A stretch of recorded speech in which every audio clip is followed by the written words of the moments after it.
Selamat pagi pemirsa, apa kabar Anda hari ini? Bersama saya Puji Lestari, inilah kabar Indonesia.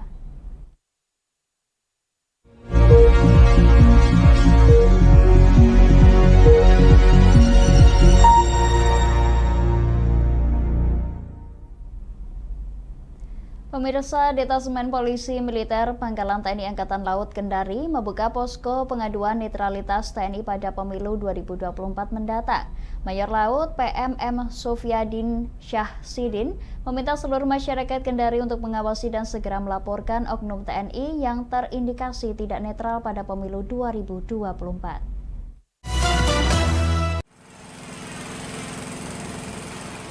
Detasemen Polisi Militer Pangkalan TNI Angkatan Laut Denpom Lanal Kendari membuka posko pengaduan netralitas TNI pada Senin 4 Desember.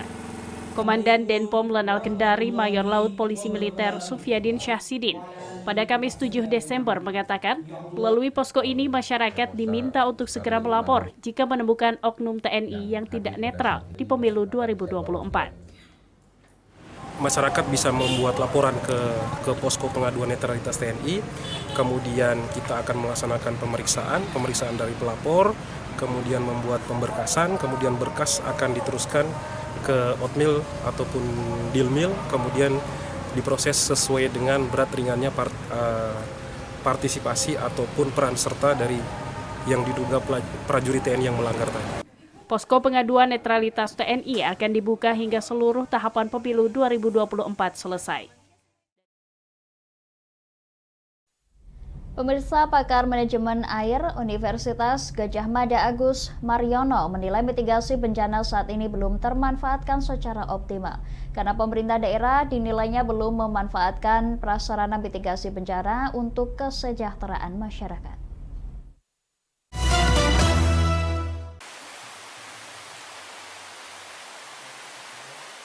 Pemerintah daerah memegang peran sentral dalam penanganan bencana alam, namun dinilai belum banyak memaksimalkan prasarana mitigasi bencana untuk kesejahteraan masyarakat. Ketika terjadi bencana alam, Pemda seperti diungkapkan peneliti hidrologi Fakultas Teknik Universitas Gadjah Mada Yogyakarta Agus Mariono saat bincang-bincang persiapan menghadapi hujan dan banjir di Yogyakarta pada 6 Desember. Banyak anggaran yang dikeluarkan untuk alokasi mitigasi. Namun biasanya pemanfaatan fasilitas mitigasi terhenti ketika bencana telah teratasi. Dia mencontohkan ketika kegiatan susur sungai, selain digunakan mencari potensi bahaya longsor di daerah aliran sungai, seharusnya juga bisa dimanfaatkan untuk mencari spot-spot yang menarik, sehingga bisa dijadikan destinasi wisata yang dapat membangkitkan perekonomian warga. Sekarang di Jogja itu ada 9-10 wisata sungai. Itu adalah bentuk pengelolaan bencana yang menimbulkan kesejahteraan masyarakat. Ya, itu luar biasa. Kalau itu harus dikembangkan terus sehingga masyarakat siap. Kalau ada bencana siap, kalau nggak ada bencana dia sejahtera. Gitu. Selain itu, Agus juga menyoroti banyaknya barak pengungsian yang tidak terawat ketika tidak terjadi bencana. Padahal bisa dimanfaatkan infrastruktur bangunannya untuk kepentingan masyarakat selama tidak terjadi bencana. Sehingga apapun yang dikerjakan dalam rangka mitigasi bencana menurutnya harus menghasilkan dampak positif untuk kesejahteraan masyarakat. Pemirsa, Kementerian Koordinator Bidang Perekonomian meluncurkan buku putih Strategi Nasional Pengembangan Ekonomi Digital di Jakarta. Menteri Koordinator Bidang Perekonomian Erlangga Hartarto menyebut sebesar 40% transaksi digital pasar ekonomi digital regional ASEAN didominasi oleh Indonesia.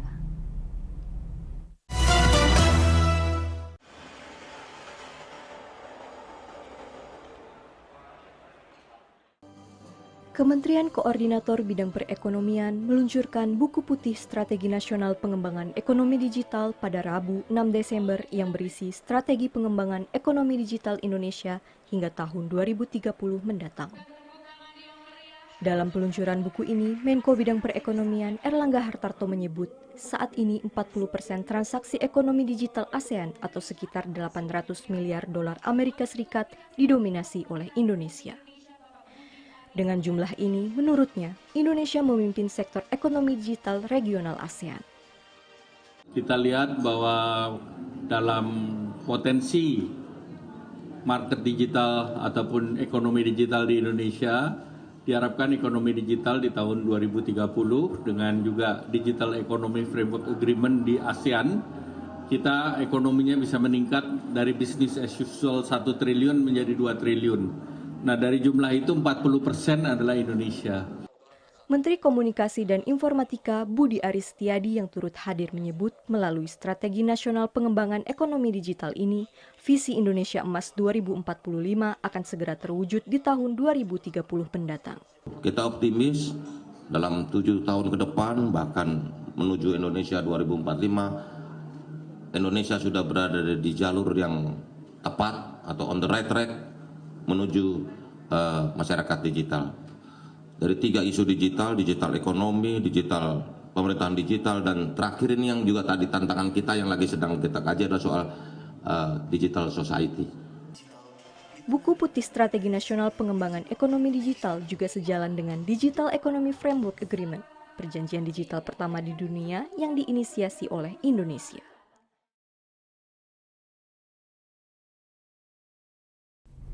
Pemirsa, kami akan kembali setelah jeda pariwara berikut ini. Tetap bersama kami di Kabar Indonesia.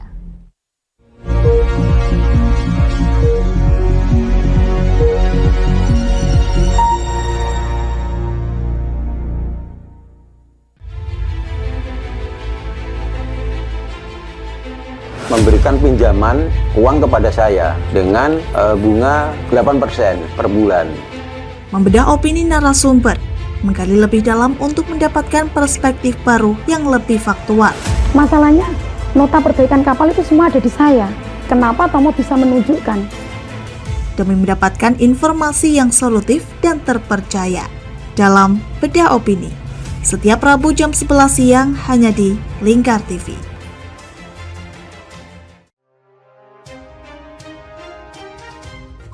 Inilah ketiga anggota komplotan pencuri spesialis pecah kaca mobil setelah melakukan penggelapan 20 sepeda motor dan 2 unit mobil dengan modus retal.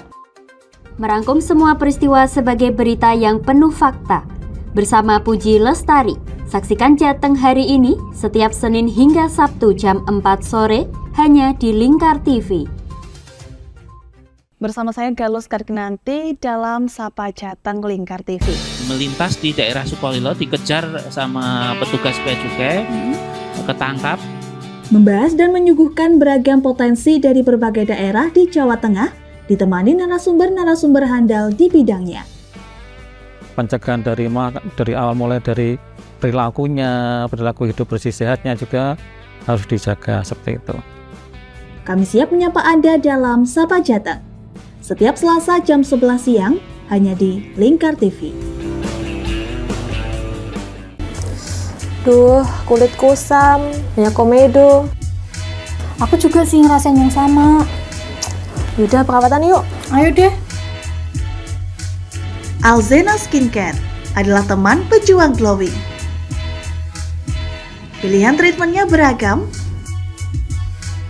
dilengkapi dengan produk skincare yang sudah ber-BPOM dan tersertifikasi halal dari MUI. Menggunakan teknologi yang canggih, ditangani dokter spesialis kulit dan kelamin yang ramah serta handal di bidangnya. Gak usah ragu lagi, segera datang ke Alzena Skincare di daerah Anda, karena Alzena Skincare ada di mana-mana. Kini sudah buka hingga 68 cabang loh. Tunggu apa lagi? Kita udah coba loh. Sekarang giliran kamu ya.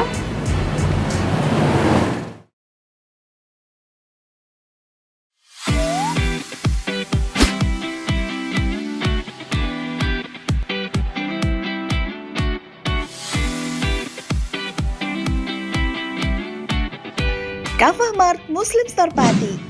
Toko perlengkapan haji dan umroh terkomplit dan berkualitas sekarisidenan Pati. Permisi Mbak. Monggo, Assalamualaikum. Selamat datang di Kafah Mart Mbak. Ada yang bisa saya bantu? Nah ini Mbak, kebetulan aku mau cari perlengkapan umrah dan juga oleh-oleh umrah ada? Ada Mbak, di sini semua perlengkapan oleh-olehnya sudah lengkap Mbak. Mari saya antar. Oke. Mau cari perlengkapan haji dan umroh? Ada. Mau cari mukena dan sajadah? Ada dong pastinya. Atau mau cari oleh-oleh haji dan umroh? juga ada. Perlengkapan dan busana muslim pun ada juga loh. Komplit banget kan?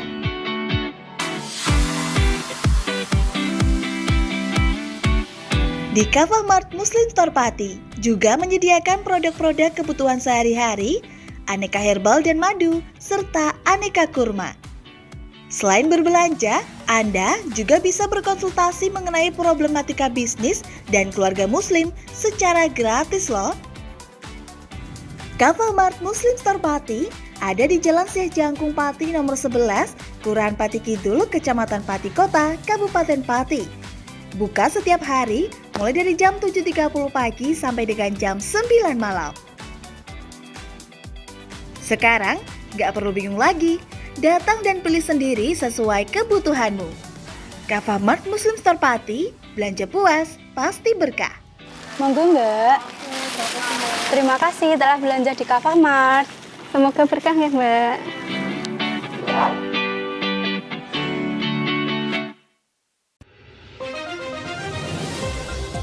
Modus kedua pelaku ini berpura-pura kehabisan bahan bakar kendaraan. Setelah pelaku dibantu, mereka kemudian melakukan kekerasan dan mengambil paksa sepeda motor korban. Saat tiba di lapangan terbang Okbab, rombongan langsung dihadang 5 orang yang mengaku sebagai anggota KKB. Yakni melakukan bujuk rayu kepada korban yang merupakan santriwati pada momen kegiatan belajar mengajar khusus. Menyajikan informasi-informasi hangat dan terpercaya bersama Kabar Indonesia setiap Senin hingga Sabtu jam 7 pagi hanya di Lingkar TV.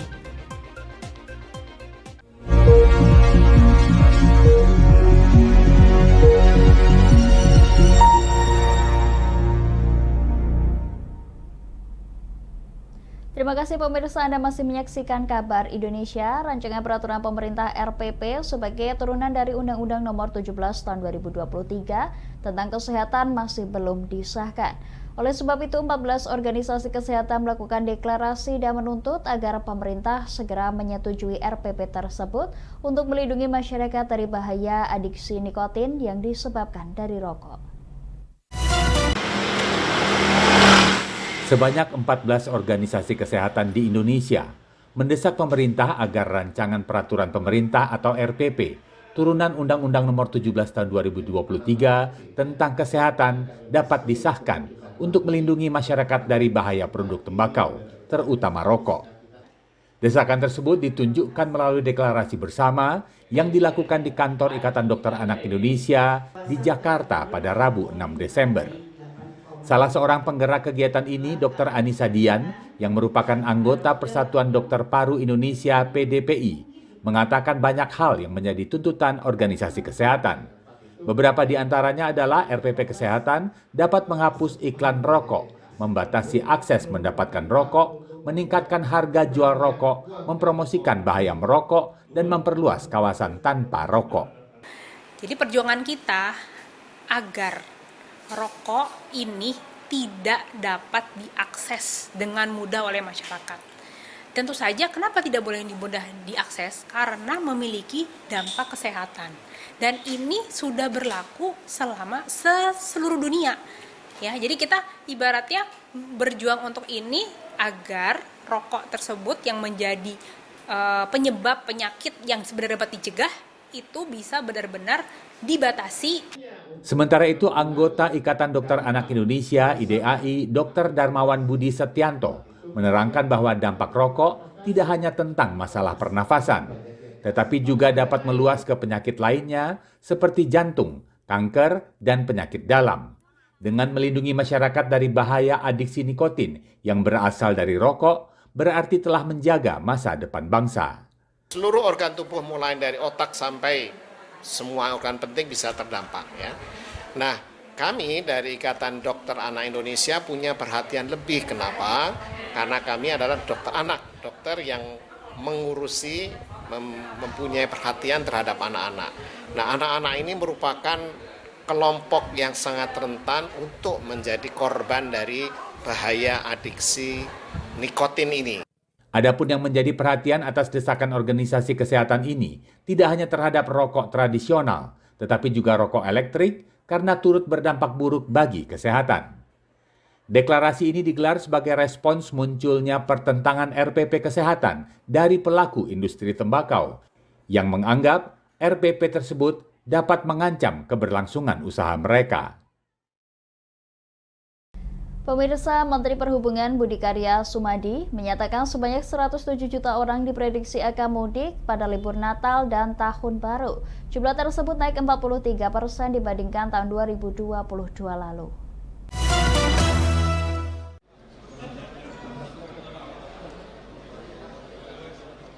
Jumlah pemudik pada masa libur Natal dan Tahun Baru diprediksi meningkat dibandingkan pada tahun 2022. Menteri Perhubungan Budi Karya Sumadi pada Kamis 7 Desember menyebut sebanyak 107 orang diprediksi akan mudik pada libur Natal dan Tahun Baru. Jumlah ini meningkat sebesar 43% dibandingkan tahun 2022 lalu. Sementara untuk jumlah keberangkatan mudik, tahun ini diprediksi turut meningkat hingga 45%. Sehingga menghasilkan satu survei yang naik 43% dari tahun yang lalu, yaitu 107 juta.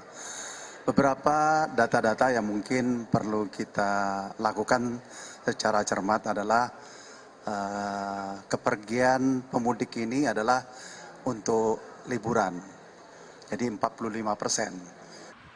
Dalam kesempatan yang sama, Menteri Pekerjaan Umum dan Perumahan Rakyat Basuki Hadi Mulyono memastikan sarana dan prasarana untuk memberikan kenyamanan bagi para pemudik tahun ini telah siap digunakan. Menjadi favorit untuk perjalanan Nataru ini, sepanjang 7.090 km, kemantapannya 96,43%. Oke. Di antaranya kita mengganti 37 jembatan kalender Hamilton di Jawa ini, tersebar di Banten, Jawa Barat, Jawa Tengah, Jawa Timur.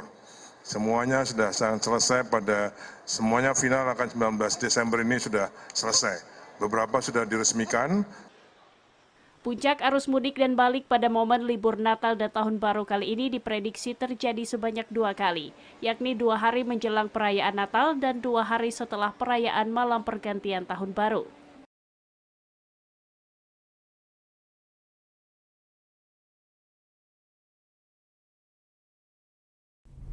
Pemirsa, kami akan kembali setelah jeda pariwara berikut ini. Tetap bersama kami di Kabar Indonesia.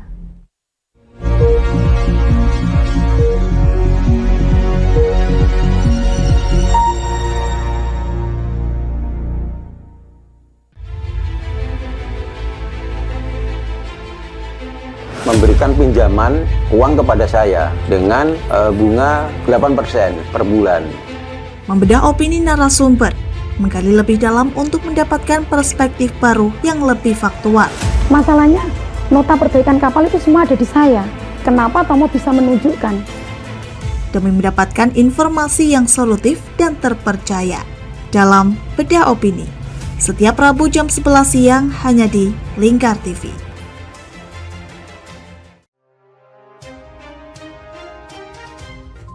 Inilah ketiga anggota komplotan pencuri spesialis pecah kaca mobil setelah melakukan penggelapan 20 sepeda motor dan 2 unit mobil dengan modus retal. Merangkum semua peristiwa sebagai berita yang penuh fakta. Bersama Puji Lestari, saksikan Jateng hari ini setiap Senin hingga Sabtu jam 4 sore hanya di Lingkar TV. Bersama saya Galus Karginanti dalam Sapa Jateng Lingkar TV. Melintas di daerah Sukolilo dikejar sama petugas bea cukai, ketangkap. Membahas dan menyuguhkan beragam potensi dari berbagai daerah di Jawa Tengah, ditemani narasumber-narasumber handal di bidangnya. Pencegahan dari awal mulai dari perilaku hidup bersih sehatnya juga harus dijaga seperti itu. Kami siap menyapa Anda dalam Sapa Jateng. Setiap Selasa jam 11 siang hanya di Lingkar TV. Duh, kulit kusam, banyak komedo. Aku juga sih ngerasain yang sama. Yaudah, perawatan yuk. Ayo deh. Alzena Skincare adalah teman pejuang glowing. Pilihan treatmentnya beragam, dilengkapi dengan produk skincare yang sudah ber-BPOM dan tersertifikasi halal dari MUI. Menggunakan teknologi yang canggih, ditangani dokter spesialis kulit dan kelamin yang ramah serta handal di bidangnya. Gak usah ragu lagi, segera datang ke Alzena Skincare di daerah Anda, karena Alzena Skincare ada di mana-mana. Kini sudah buka hingga 68 cabang loh.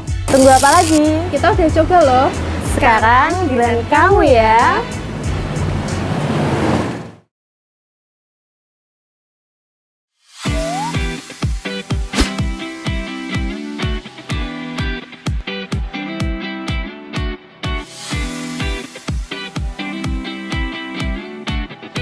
Kafah Mart Muslim Store Pati, toko perlengkapan haji dan umroh terkomplit dan berkualitas sekarisidenan Pati. Permisi Mbak. Monggo, Assalamualaikum. Selamat datang di Kafah Mart Mbak. Ada yang bisa saya bantu? Nah ini Mbak, kebetulan aku mau cari perlengkapan umrah dan juga oleh-oleh umrah ada? Ada Mbak, di sini semua perlengkapan oleh-olehnya sudah lengkap Mbak. Mari saya antar. Oke. Mau cari perlengkapan haji dan umroh? Ada. Mau cari mukena dan sajadah? Ada dong pastinya. Atau mau cari oleh-oleh haji dan umroh? Juga ada. Perlengkapan dan busana muslim pun ada juga loh. Komplit banget kan?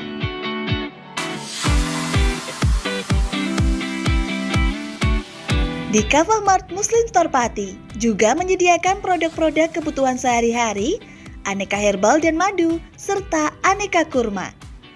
Selain berbelanja, Anda juga bisa berkonsultasi mengenai problematika bisnis dan keluarga muslim secara gratis loh. Kafah Mart Muslim Store Pati ada di Jalan Syekh Jangkung Pati nomor 11, Kelurahan Pati Kidul, Kecamatan Pati Kota, Kabupaten Pati. Buka setiap hari mulai dari jam 7.30 pagi sampai dengan jam 9 malam.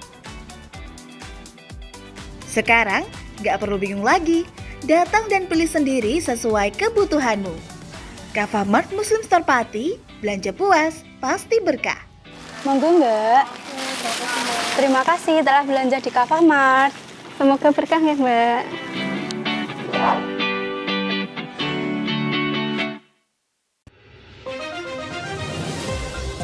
Modus kedua pelaku ini berpura-pura kehabisan bahan bakar kendaraan. Setelah pelaku dibantu, mereka kemudian melakukan kekerasan dan mengambil paksa sepeda motor korban. Saat tiba di lapangan terbang Okbab, rombongan langsung dihadang 5 orang yang mengaku sebagai anggota KKB.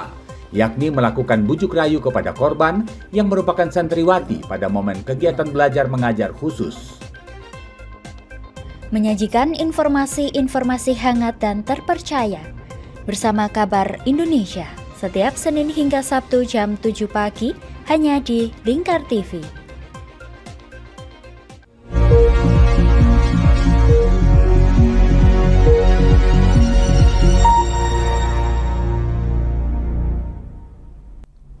Pemirsa, Otoritas Pelayaran di Ternate, Maluku Utara menyiapkan berbagai langkah dalam mendukung penyelenggaraan Hari Nusantara 2023 di Kota Tidore, Kepulauan pada 10 hingga 13 Desember 2023. KSOP Kelas 2 Ternate akan membuka pelayaran 24 jam untuk speedboat dan kapal kayu hingga PT Pelni yang juga menyediakan satu kapal sebagai hotel terapung gratis.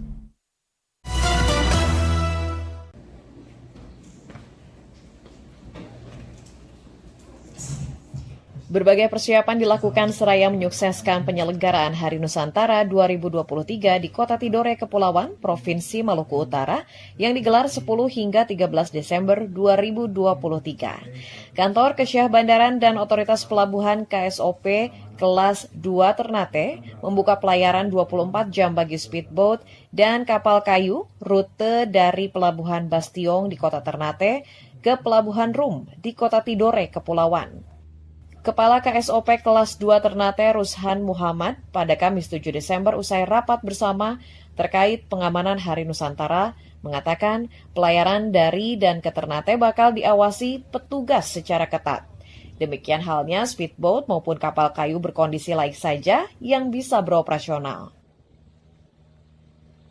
Terkait dengan transportasi atau perlengkapan, yaitu memberikan fasilitas yang memadai, yang cukup bagi warga masyarakat yang akan melakukan mengikuti kegiatan di sana. Tentunya dari pelabuhan pelabuhan Bastiong yang akan ke Rum dan Armada Semut Mangga 2. Kemudian khusus VVIP akan kita layani dari Pelabuhan Ahmad Yani dan Pelabuhan Residen. Sementara itu PT Pelni Cabang Ternate menyiapkan 1 unit kapal KM Tata Mailau sebagai sarana hotel terapung gratis yang berlabuh di Pelabuhan Soasio, Kota Tidore Kepulauan. Penyediaan hotel terapung itu atas perintah Menteri Perhubungan untuk para tamu yang bakal menghadiri Hari Nusantara tersebut.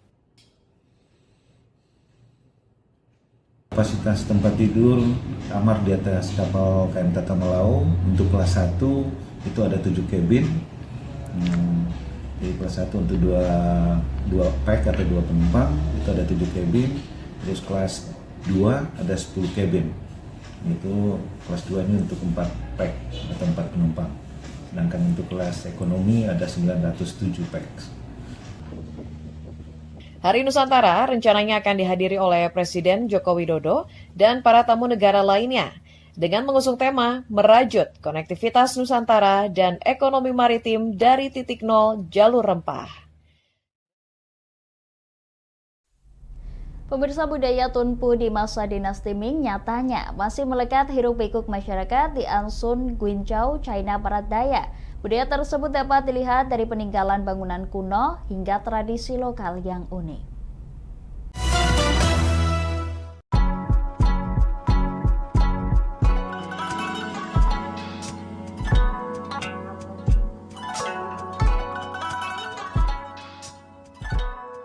Wisatawan akan dimanjakan dengan suasana perdesaan historis yang syarat makna kalau berkunjung ke kota Anshun, Provinsi Guizhou, Cina Barat Daya.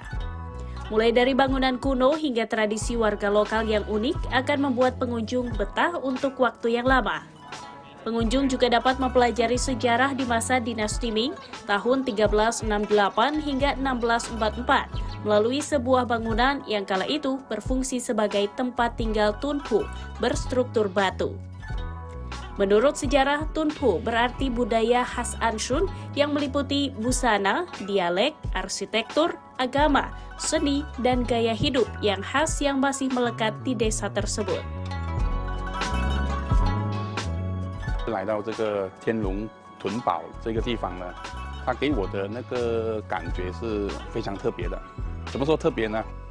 来到这边，我们可以看到所有的这个老百姓，基本上他们还是延续着当年的那个生活习惯，继续的在这一边生活。最令人觉得难能可贵的呢，就是整个这个社区的那个古迹的保护呢，是做得非常好的。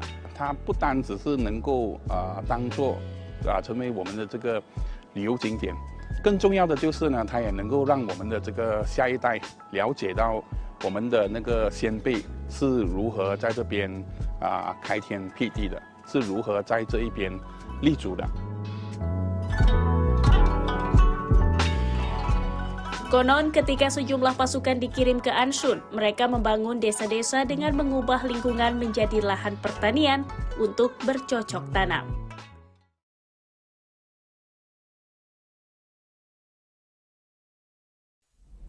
Demikian kabar Indonesia pemirsa, nantikan kabar Indonesia selanjutnya hanya di Lingkar TV. Saya Puji Lestari pamit dari hadapan Anda, selamat melanjutkan aktivitas Anda, selamat pagi dan sampai jumpa.